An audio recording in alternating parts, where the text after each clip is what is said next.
Good afternoon, everyone. So welcome to this training. I'll be training you on the Students Management Information System and how to use it as students. So my name is Frida and I'm representing the ICT team, and I'll be taking you through what the ICT has to offer you when you're students.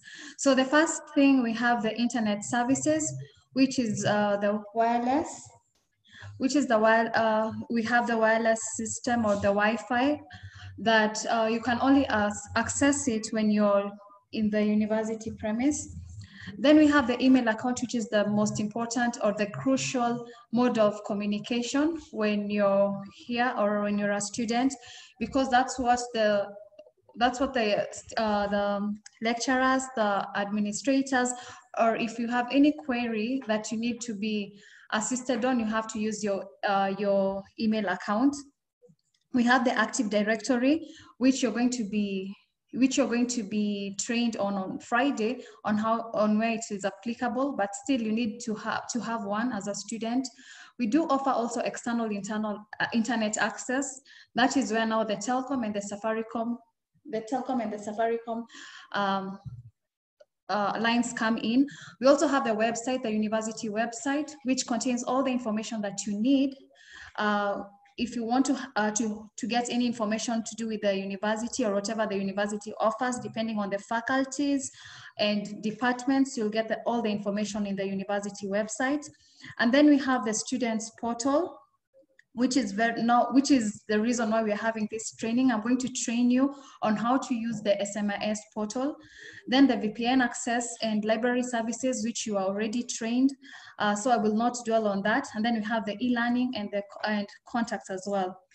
So first thing you need to know as you need to have as students. You should have a student's email. So that you can be able to get any information that is going to be passed to you by your lecturers or any administrative information, and also the Active Directory account, which I'll show you how to access.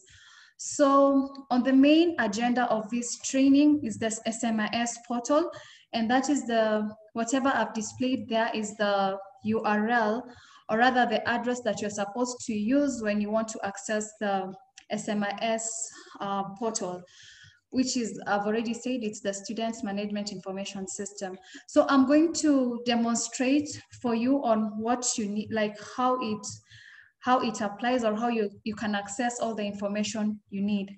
So just a second.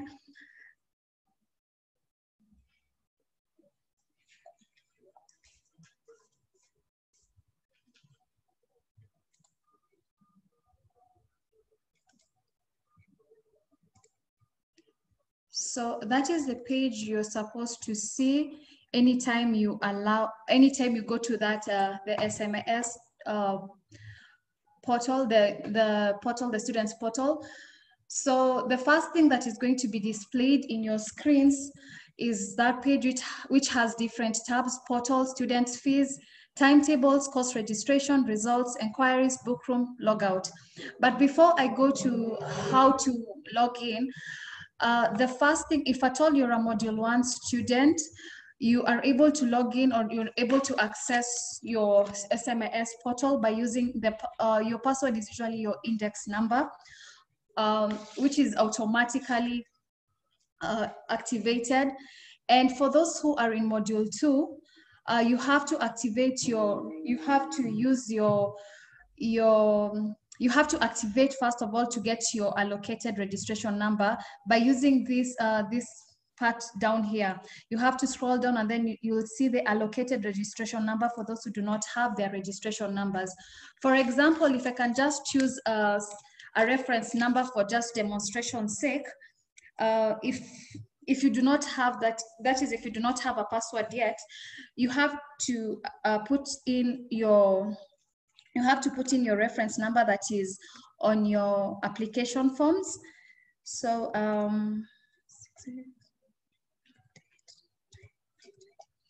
So if I can just use that as a demonstration, once you enter your reference number and then you go to the get allocated registration number, it should be able to display to you all the information that you need. Like it will give you your reference number, the one that is already in your application form.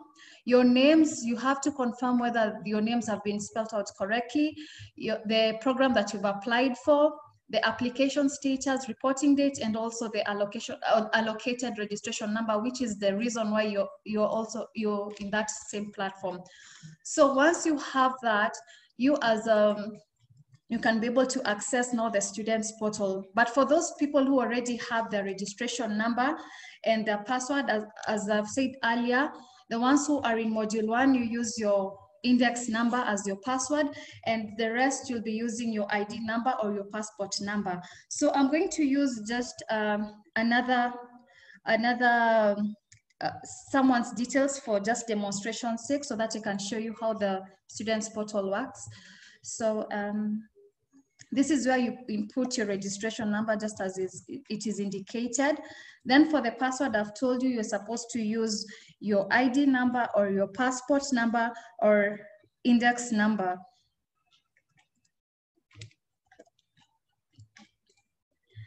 So once you log in, this is the first thing that is going to be displayed on your page.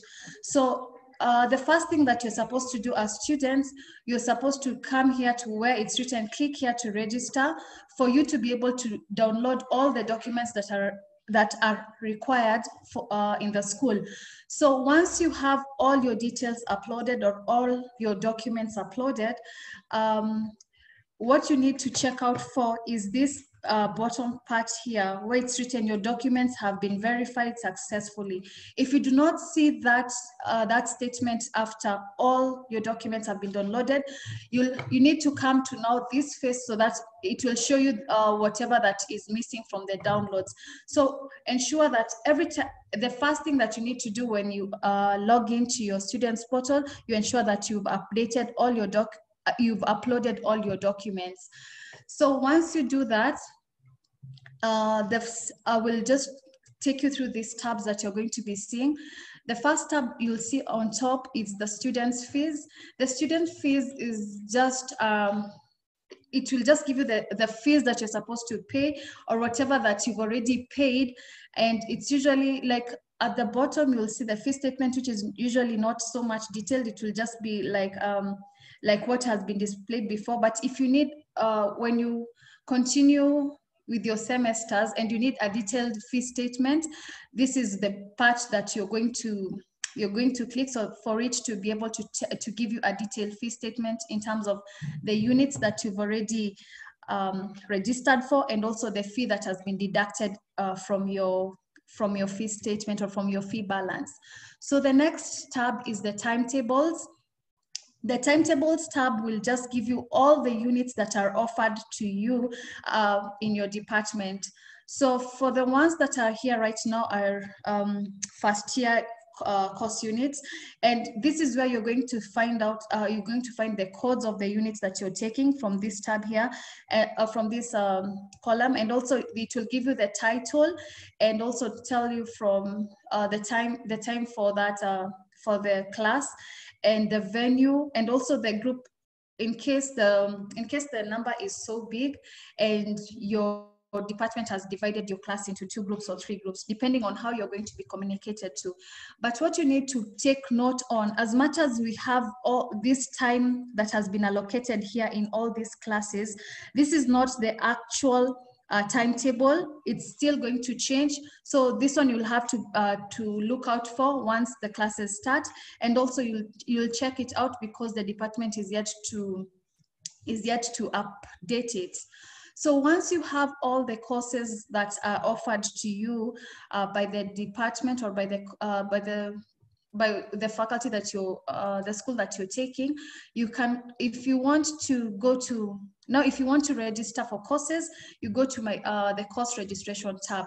On the course registration tab, this is where you register for the courses that you're taking. Remember, you have to confirm before you input any course. You have to confirm whether it's part of the units or the courses that you're going to be offered for in your cluster or in your department. So as you do your course registration, ensure that you have the correct code of the unit that you've already chosen. So maybe for my case, if I just choose this student as an example, and also for the courses that are offered in this class, I'm going to choose, I can choose like, let me just choose 2 units that I can use for demonstration purposes. One.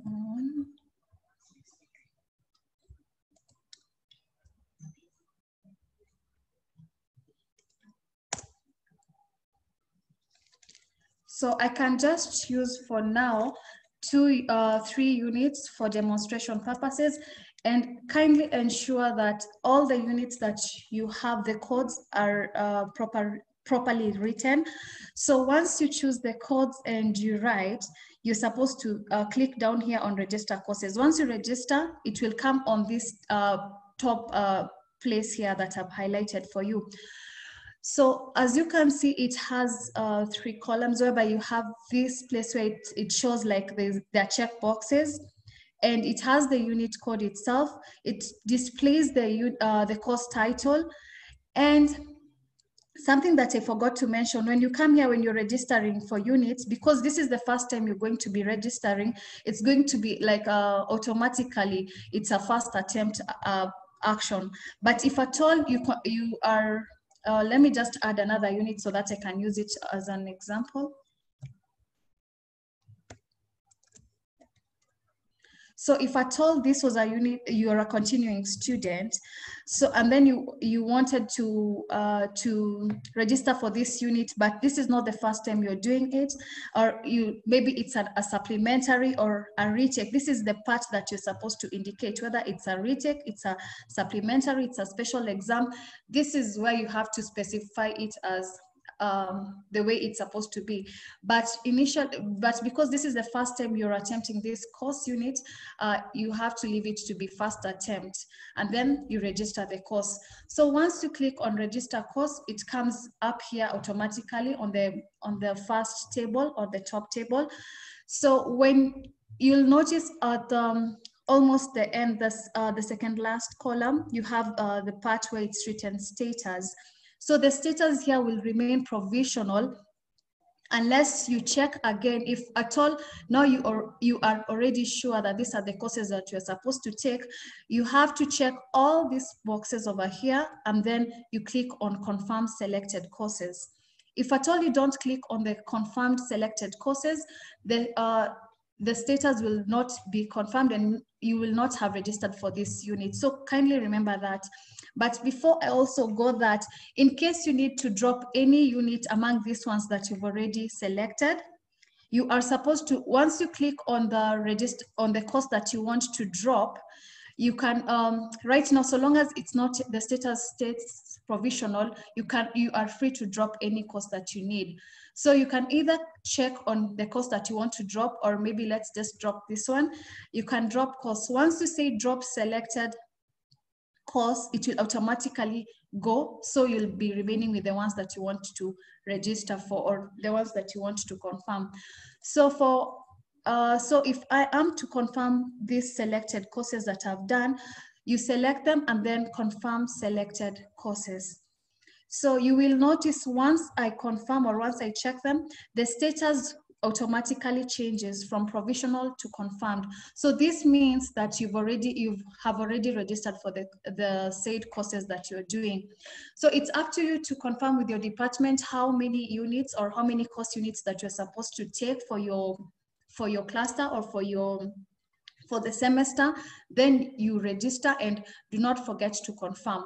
Once the courses have been confirmed, when you come here to the exam card, here where the exam card is, you'll be able to see the courses that you have already registered already appearing in the exam card.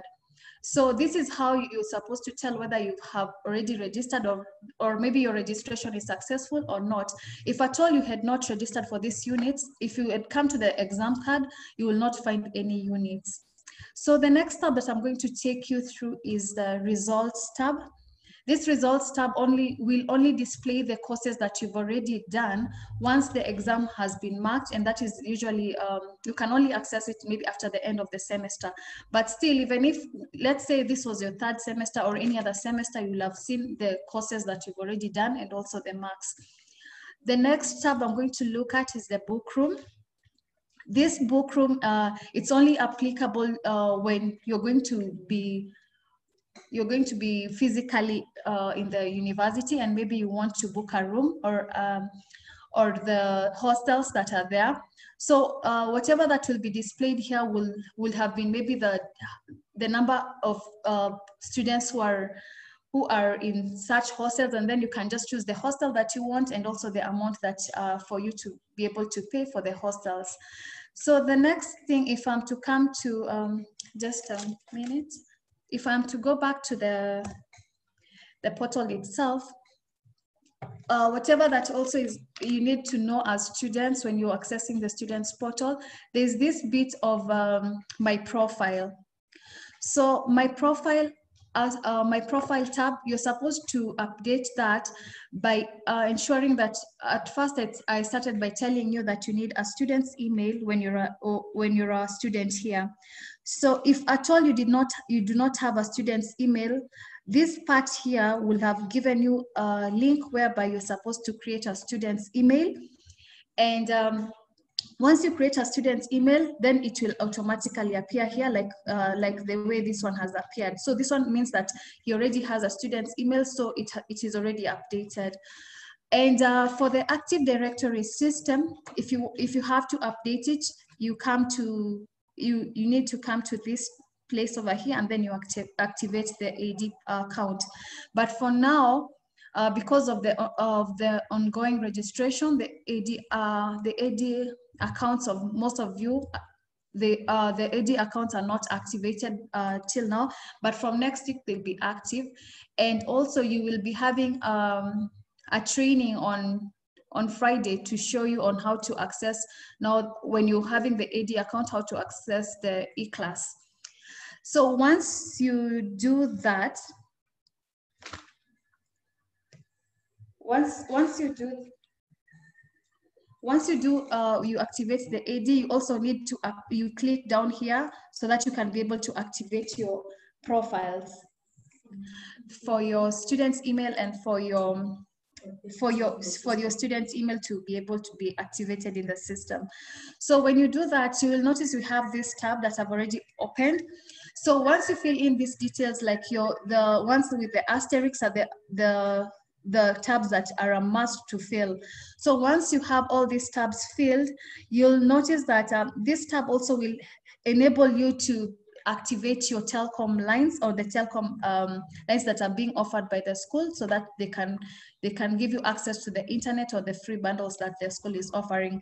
So the first, you can input your mobile number here, and you can see like it's giving you also it's giving you all the information that you need. When you just click down here, and then you can select the code. So if at all you have Safaricom, so for this case, this one has a Safaricom line, and he's put his details over here and also like chosen the mobile operator. If you have any other line, if it's telecom, if it's Airtel, like you can notice from the drop down arrow, it is giving you all the choices that you need. So once you do that, if at all you have any line among the ones that have been offered, so once you have that, you ensure that you also fill in all these details, home, residence, and also for the ones who'll be needing the telecom line, you're supposed to also update you update this tab over here, stating the nearest telecom service providers that are next to that are nearby, so that you can be able to pick your telecom lines.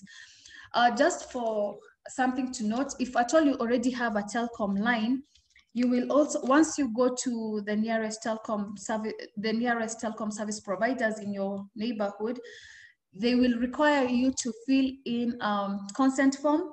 This is the only reason why you're filling a consent form, is because now it's like you're giving access to the university to also co-own the line. So that should not scare you. It's just a way to secure your line and also to give your consent that you've given the university access to co-own the line.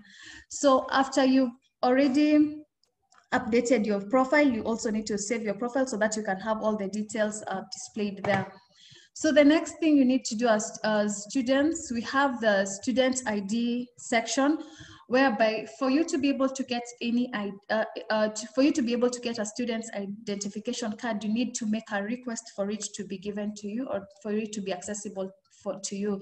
So you need to put in your ID number here, where I'm writing. So this is the bit where you're supposed to write in your ID number.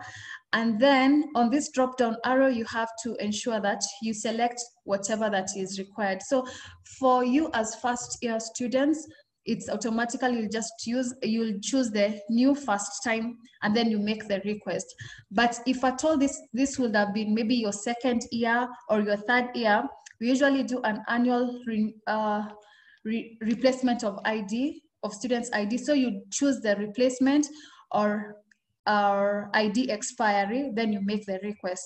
In case the ID is lost, you'll choose the reissue, lost ID or misplaced, then you make your request. What you need to note is that when you have a lost ID and then you have to renew, of course, it comes at a fee. So that is maybe just a point to note. Then the next thing I want to take you through is the interfaculty transfer. In case you want to do an interfaculty transfer, this is the tab. Once you click on the interfaculty transfer tab, it will give you the different schools and also the different faculties that are there. So you can be able to choose what the faculty that you want to transfer to. So if at all these have been, you'll see the codes, the names of the faculties, and also you'll see the cluster needed or the cutoff points. So for example, in case you want to just go to a different faculty, let's say just nursing, it will give you the points that are required, the subjects that are required, and also the cutoff points that are being displayed over here. So you have to be very careful when you're doing your interfaculty transfer, because all the cluster points have been displayed there for you to be able to see whether you're qualified or not qualified for that, for the transfer that you need to do. So the next thing, so once we do that, let's say for example, you've forgotten your password you've forgotten your password when you have already changed it. If you allow me, let me just take you back again, just a minute.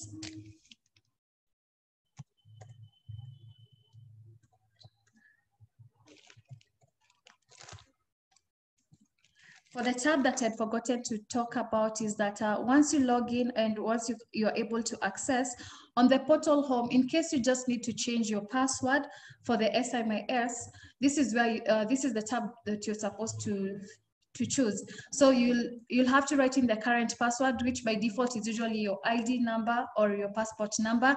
Then you input your new password, and also you retype your password. Like when you just follow the questions that are being given to you, you're going to be able to change your password. It's as easy as that. So once you log out, let's say you've forgotten your password for the SMIS, you write your registration number here, and then you just come here and say just forgot password. So in case you have done that, you input your registration number here on this tab here. And then the email you write is the email that you had written in your application forms, or in those forms that I had already talked about in your profile, the documents that you had uploaded. Ensure that you write either the primary email that you had given out, which is the university email, or maybe even your Gmail, or the secondary email, but ensure it's the primary email that the department has, or the one that you already filled in your profile. So with that, I hope you're able to, and also you need to do more practice so that you can be able to have an easy access on how to go about when you're dealing with a student's portal. So I will just go back to my slides that I was.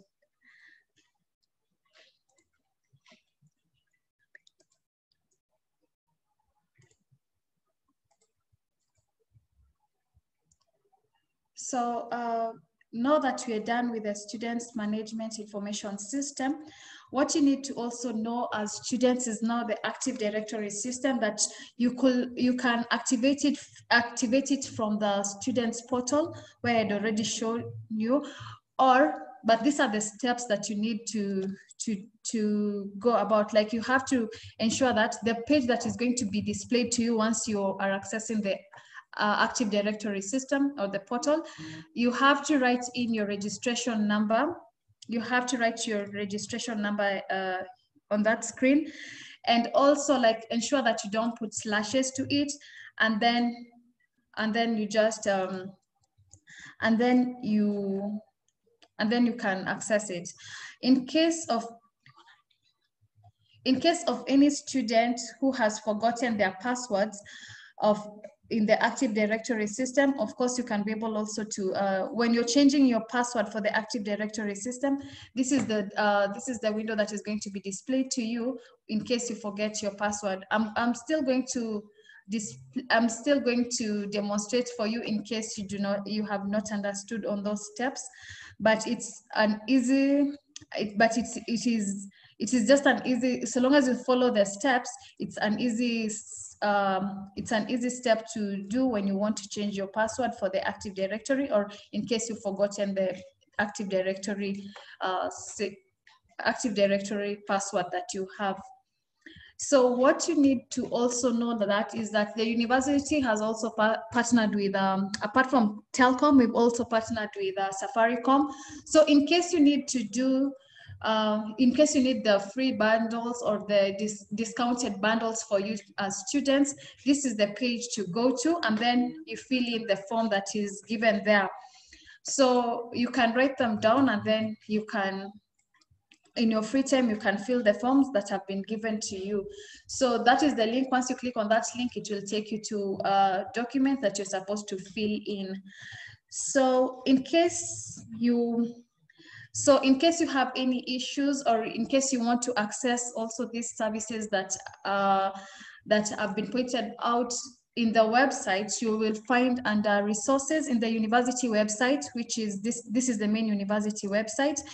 This under resources, you will find all these links that you can be able to go to in case you need any, in case you do not have the URLs to these sites, the students portal, the students email. When you click on the students email, it will just take you to the portal, to the students portal, whereby you'll be able to create email or to access anything that the ICT has to offer, or also to activate your Active Directory portal. And also these other links are provided under resources in the University of Nairobi website. But in case you've done all this, or maybe you have any queries that you want the university to assist you, these are also the helplines that you can also write emails to. For the Faculty of Arts students, they write to forhelp@unbi.ac.ke. Anthropology, all these are help desk emails. Once you have any issue, or once you want something to be clarified, once you write to them, there's usually someone there active to respond to your emails as soon as possible. And for the university, for the main university helpline, this is the email to write to, and also the contact that you can be able to get any questions answered or any queries responded to. So in case you have any question, I will allow a few questions before closing the meeting.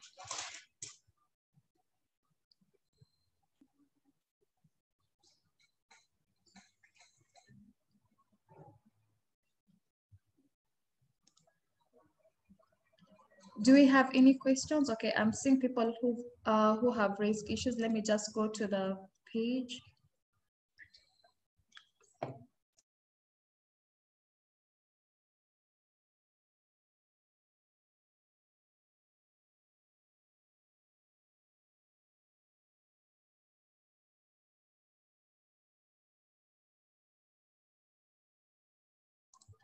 So I'm going to allow a few questions. Okay.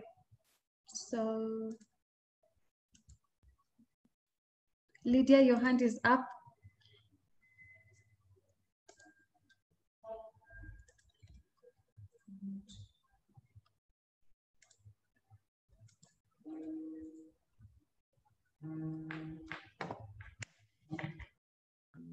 Hello? Hello, I was Yes. asking, how do I upload my passport photo? Apply for ID? How do you apply your passport photo? No, for the students' ID, you do not upload any passport photo. For the students' ID, we usually have a biometrics registration, which is going to be done once the schools open for students to come here physically. So for the students' ID, you will be taken a biometric. We will usually have a biometrics registration whereby the photos and the fingerprints are usually done here physically. So once the school opens, that's when that will be done. And how do I submit? And how do I submit my bank slip for interfaculty transfer? Hello? Okay, that one you'll be answered by my colleague who's going to answer you.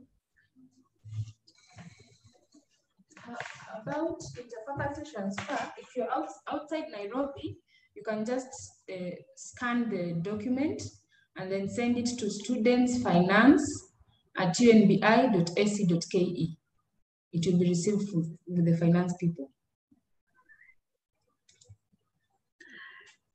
So also I have a question from Ricky.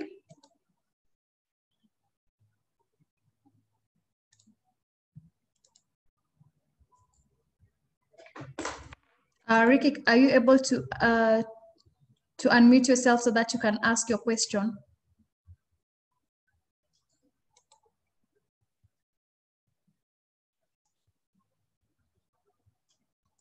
Okay, so I have also another question. So I'm only picking for the ones who have raised their hands, but in case you have any issue, you can raise your hand and then I can just give you a chance to talk. Brian?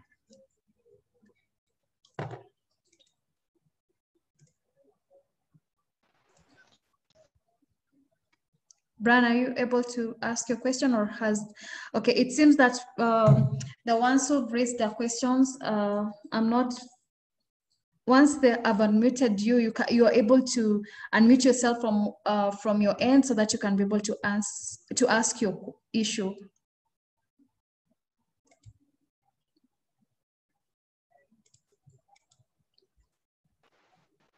Thank you, madam. Hello. Yes. My question is, which laptop is recommended for online classes? Pardon? Which laptop is recommended for online classes? So long as your laptop is able to access, like you can use your laptop to access it can access the internet.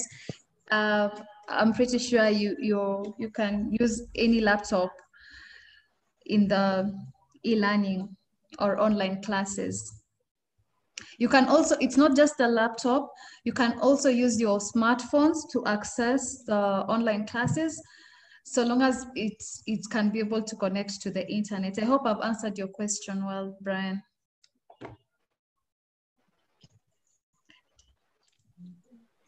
And I'm asking about those in far areas where the telecom network is poor. How can I access online classes? No, it's up to you as a student to ensure that you go to where the internet is, like you can be able to access the internet. And also apart from the telecom, I've already said, like, we also, the university has also provided discounted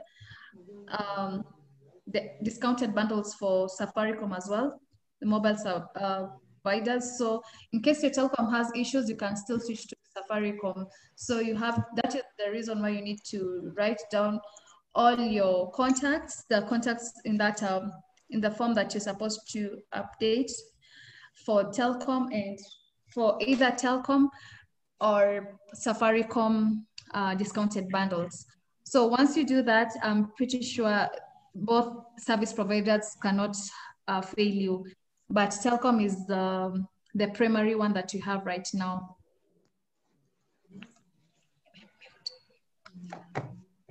Excuse me? Yes? I have an issue with my login credential in the SMIS portal. Mm-hmm. What And issues now, do you have? Mm-hmm. when I try to log in, it says wrong account or wrong password every time. I've tried logging in using my ID number, my birth certificate number, and still nothing is happening. It's not even logging in. Which module are you from? Module 1 or module 2? Module 1. For module 1, what the password that you're supposed to use is your index number. Have you used your index number as the password?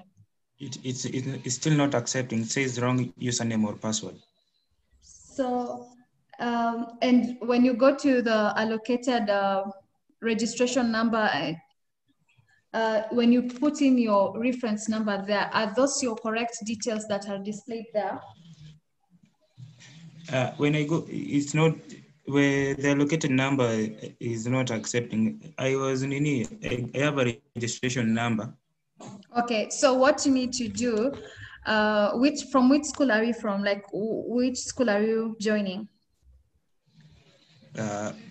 School of Economics.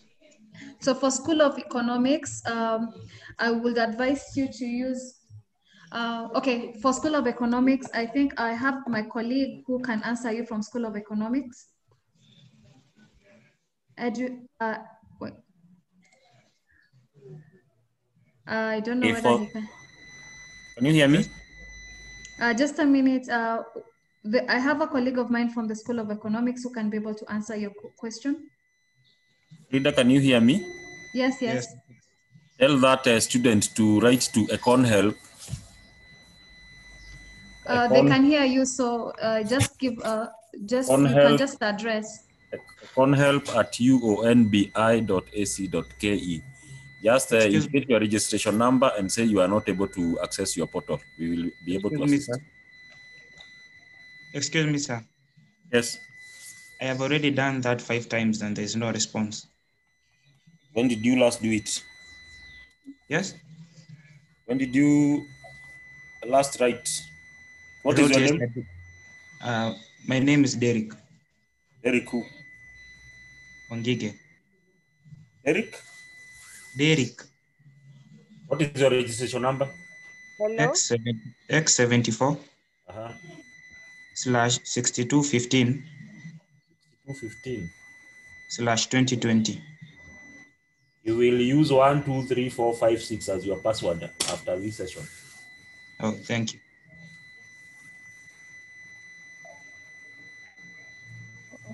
Okay, so Blessings, you had also, you had a question? No? Yes, hello. Yes, we can hear you. I have an issue on the course registration.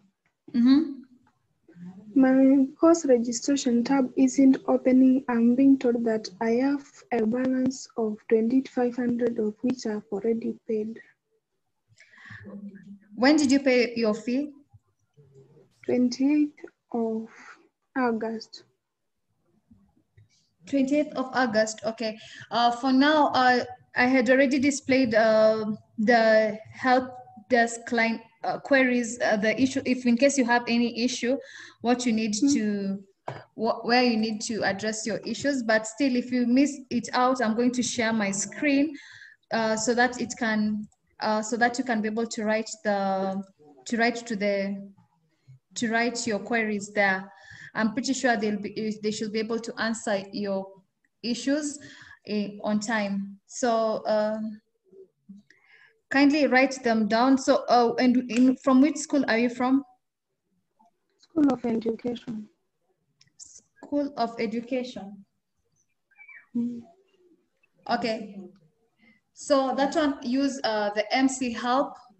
And then you ensure that you've written all your details down. These are the details that you're supposed to have: your full names, your registration number, and the degree program that you're taking, and then you note down the query. I hope that is clear. Hello? Yes, thank you. Okay. Hello?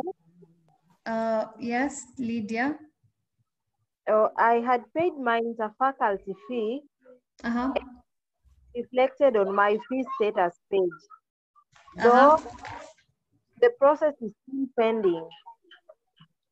It's still pending. Yeah, the interfaculty process is still pending. Did you take the slip to finance office G4?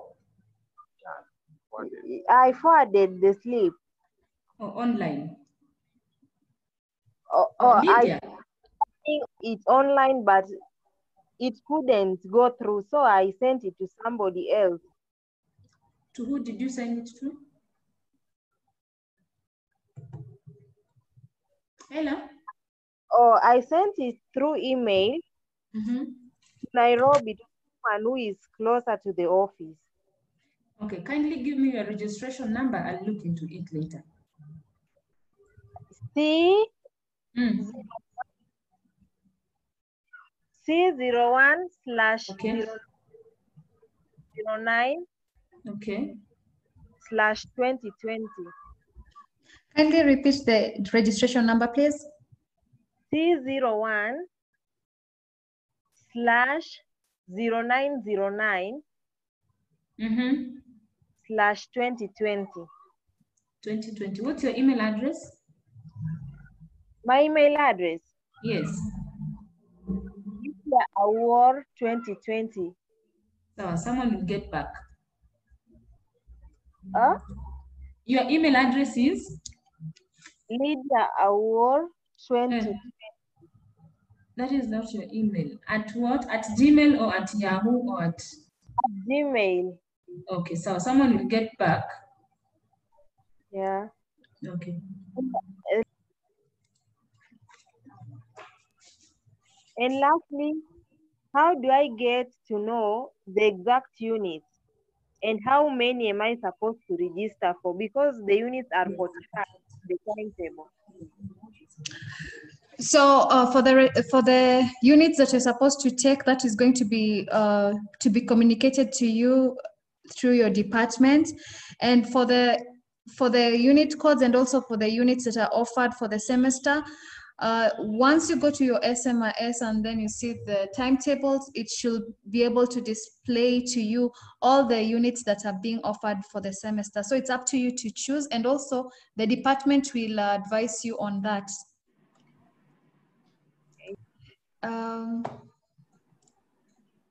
So I'm going now I'm taking like 4 more questions.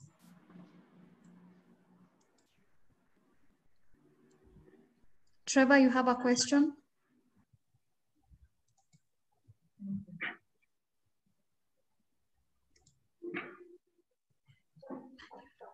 Melvin? Yes, thank you very much. My question is about when to book the hostels and on what platform, or are we to scan the documents? Thank you. For the hostels, I'd already talked about it when I was taking you through the SMIS portal. There's a tab where it's the tab for book room. For the tab for book room, that's where you're supposed to book and also pay for and it will give you all the details that you need. But right now, the university is currently not allowing students to come and to be physically here. So once the school is open for students to come in and also take their classes from the university premise, you should be able to do that, to book the room, and also it will be active for everyone to book the rooms, the ones who want to live in the hostels. Thank you. And I have another question. Okay. I had you on my timetable. I had a day on Tuesday. I had 2 units following it, but when I went on the registering course, or the portal, that's where we are to register the courses. Upon placing the 2 units that follow each other on the same day, it reflected on the upper part. It reflected as 1. So instead of being 7 units, there were 6 units. Is there any problem, or it's just okay? I didn't get your question very well. Like you were trying to register for the unit and you chose 7 units. Yes, but there is a day that the same unit, we have 2 lectures on the same unit, but the time is very close. They follow each other, but upon placing them on the registering course portal, they reflected as 6, but not 7. Is there any problem about that? So that one can be addressed by the department itself. Maybe you can just raise that query to them. Remember the help desk lines that I had already projected to you. So that one can be answered by the school. But for the timetable that is there already, that is being displayed right now, it's not the updated timetable. So still you have to be patient. And also in case you have any queries on that, you take it up with your department. They all have the helplines and also the emails that you can write to. So I'll take another question from a different person. Excuse me? Yes. I have some issues with my fees. What's the issue? I have a check of fees to the University of Nairobi. And how do I go about the check? Do I deposit it do I bring it to the university, or where do I take it? Or do I scan it? Are you within Nairobi? Not currently. You're not within Nairobi, but you can access Nairobi. Because about checks, yes, I don't think. Or you can still, why can't you just do your query, you write to MC Help, and then they will be able to answer you. I write to?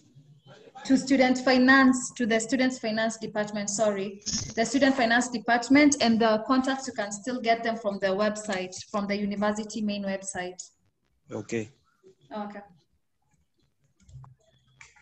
I have a question. Yes. I have a question. Yes, just, Devin, okay, yes. Okay, my question is, what can be the result of not being able to acquire the registration number? Because I'm trying to put the application ref number and it's showing that records are not found. Now, are we using the registration number or the index number? Do you have a registration number, first of all, because you've mentioned registration number? No, I'm trying to acquire that registration number. I'm putting that one that you are given by the school so that I can acquire this new one. Okay, so Davin, have you paid your fee? Yes. Okay, just a minute. I take you to one of my colleagues to answer you that. Davin. Yes. Davin. Yes. You have a reference number? Yeah. Okay, that reference number, you can retrieve your reference number through using your reference number. Yeah. So I place the ref number. Yeah, key in the reference number. Yeah. And then click on allocate registration number. Yeah. I'm trying and they are showing that no records are found. What's your mobile number? Mobile number? 07 42 10 40 10 45 10 40 45. So someone will call you.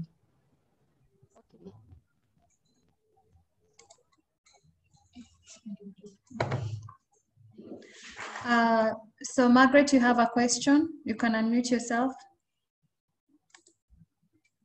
Okay, my question was, I didn't quite get the steps if you already have a telecom line.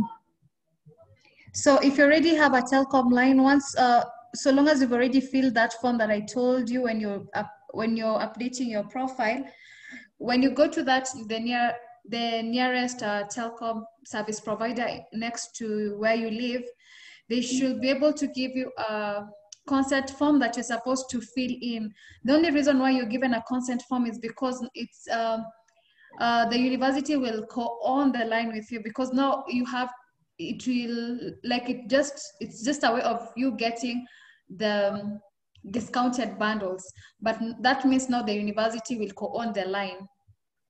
Must you go to that place physically, or can you just write to them through like online?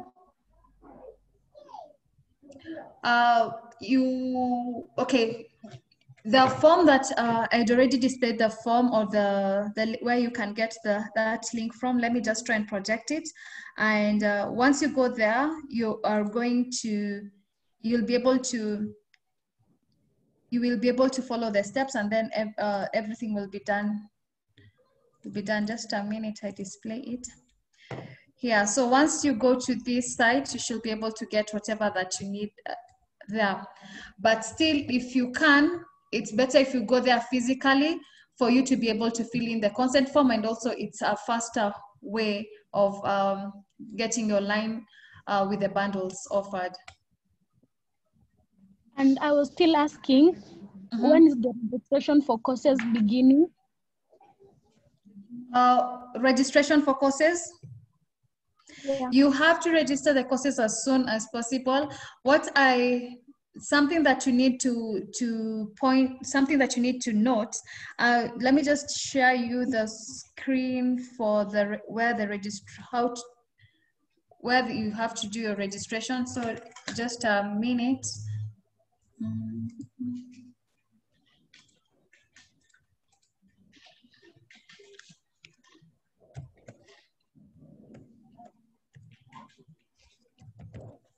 So when you're doing your course registration, what you need to check for, or what you need to be like what you need to take, something important that you need to note is here, the registration deadline, which is written there. So long as you can register for the units right now, so long as it is not past the deadline. Once you're past the deadline, you will not be able to register for the courses, and it will force you to now skip that semester, and then you join in the next semester. No one wants that. So you can register anytime, so long as it's not past the deadline. And the deadline is usually written there clearly in bold and in red. So anytime you go to your students portal under course registration, the registration deadline is written down for everyone to see. Lastly, I've already submitted my papers, and below it is written the documents have already been verified.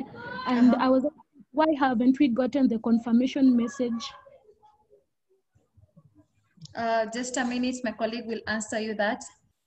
Okay, the process is still going on because you are so many, and it takes time for it to finish the process, the registration process. So just be calm, right? And I don't get links to the meetings.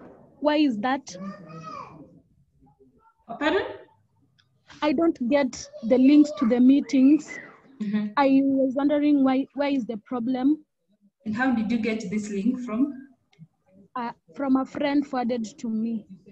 Okay.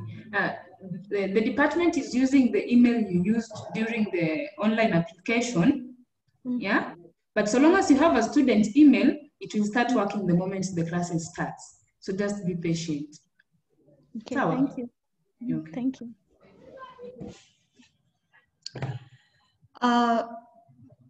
Davin, you still have a question? Brian? Thank you, madam. Just a clarification. Yes. Can I use my telecom line to get the discounted bundles? Your telecom line, you already have a telecom line? Yes.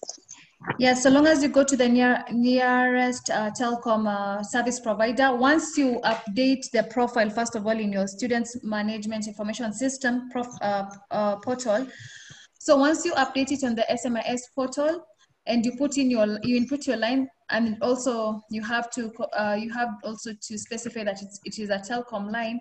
Once you go to the nearby telecom service provider next to you, they'll give you a consent form so that you can, which you'll be able to fill, and then you'll get the bundles that are being offered. Thank you. Is that clear? Hello. It is clear. Hello. Okay. So, yes. Yes. Hello? Yes, we can hear you. Oh, I'm asking you, I had paid my fees excess by 1,500 shillings. Uh-huh. So I'm asking if it will be reflected in the next fee payment of the next semester.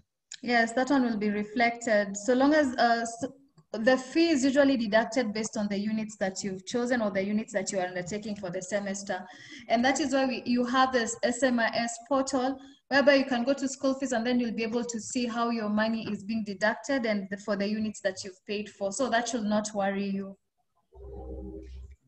Lastly, I'm from the School of Education, and about the subject combination, they said that the TSC will provide them with the table of subject combination today. Will they post it on our portal, or they will communicate to us? So that one will take it up from your department helpline or the help desk for your department. They should be able to answer you. And I'm assuming that I've already answered all the questions that you had, or the queries that you had. If I'm just to go to the, and also for the people who were asking questions in the chats, my colleagues were there to answer them. But just for me to answer the one for carrying out interfaculty transfer.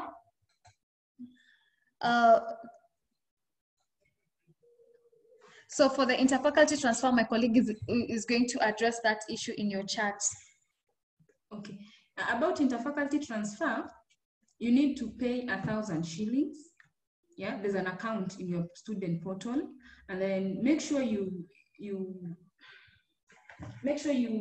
cluster, okay, make sure you've qualified for that course. Yeah.